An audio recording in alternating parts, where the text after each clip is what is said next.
So here we have the Vauxhall Mokka on a 68 plate. I'm going to start off by showing you around the outside of the car, and then we'll hop in and run through some controls on the inside. But from the outside you can see it's a 5-door car with alloy wheels and tinted windows. Let's start off inside the boot and then work our way around the rest of the car from there. As we approach the boot, you can see we have reversing sensors, plenty of boot space as well, along with that 60/40 split folding rear seat, should you wish to increase this space even further. And then underneath this tray section, even more space should you need it. Okay, so we're just going to work our way back round to the front of the car, and then we'll hop in and run through some controls on the inside. But now that we've done a full circle of it, you can see it's in excellent condition the whole way round. Just briefly before we climb in, I think it's where we're seeing the interior from this exterior point of view. There's plenty to run through on the dashboard, so let's hop in and we'll do that now.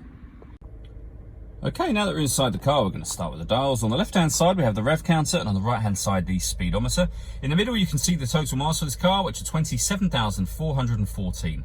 Above that, we have a digital readout for the speedometer. You can change the information that's displayed there by using controls on the indicator stalk for various bits of trip computer information. If we back out to the steering wheel, on the left-hand side, we have cruise control and speed limiter, and on the right-hand side, stereo and phone controls. The phone controls can only be used after such time as you pair up the phone, which is done on the touchscreen over in the center. Just hit the phone icon and then follow instructions on screen from there. When it comes to music in this car, you'll see that we've got AM, FM and DAB radio, USB input. You can stream your music wirelessly via Bluetooth audio, and we have auxiliary input as well.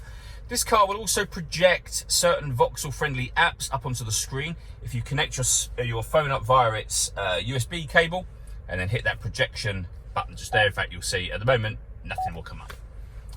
Working our way down from there, we have dual zone climate control. So you can adjust the passenger and driver temperatures. You can increase and decrease the fan speed. You can determine where you'd like the air to be distributed once it enters the car, and then this button will turn the air conditioning off in this case, or back on again, or you can hit auto, and in doing so the car will take control of the temperatures here, or it will manage the temperatures here by taking control of the fan speed rather, and also taking control of the direction of the air. And you can override that whenever you wish to put it back into a manual mode, and you'll see the light within that auto section has now gone off. We've also got a heated steering wheel, heated driver seat and heated passenger seat, both with 3 different heat settings each. This button turns off the parking sensors over on the left here. This one turns off the traction control. We've got a cubbyhole section which will open up, and in there we have a 12-volt charging socket as well as auxiliary and USB inputs, which you can just about see there. And then finally a 6-speed manual gearbox. All that leaves me to say is thank you for taking the time to watch this video.